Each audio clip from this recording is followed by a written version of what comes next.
Story eventually escalates to where Joseph and all his descendants go into Egypt. Alright? Now, when you read this story, his half-brothers did not even know who Joseph was. Take this into consideration. Judah, Simeon, Levi, none of them who grew up with Joseph recognized him. Take this into consideration. They spoke with Joseph. They had interaction with Joseph and did not even recognize Joseph. So if presumably Joseph was 18 when he was dumped in the well, they did not even recognize Joseph. To him, Judah, Simeon, Levi, to them, he was like a total stranger, man. It was like looking upon a stranger's face. And in the story, they call him God and Lord of the land of Egypt, okay?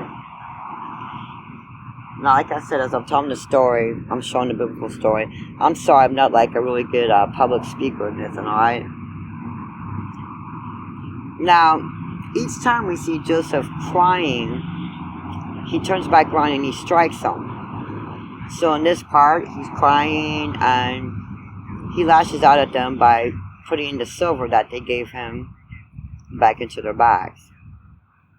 Then another part, he's crying and he puts his divination cup into Benjamin's bag, alright?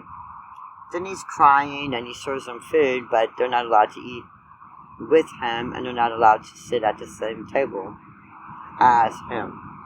The problem is a lot of people don't listen to Joseph's words and they don't listen to what they read.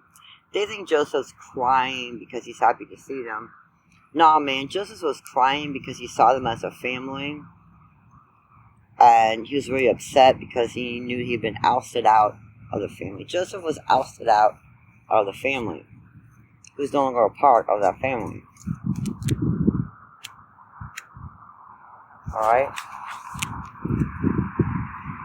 So he's looking at them as a family, knowing that he had been rebuked and kicked out of the family. And he was no longer a member of the family. So every time they go on about Joseph weeping, you'll actually see that Joseph does something in return to them. He literally will strike them. Okay? And each time you can see Joseph actually going against them.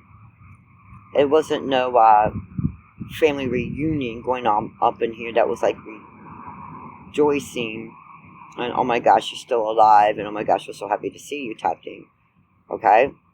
Too many people read the words as if it was like some kind of like wonderful family reunion. It wasn't. If you really deeply get into the words and you really start paying attention to what you're reading, you quit having this freaking damn soap opera mentality.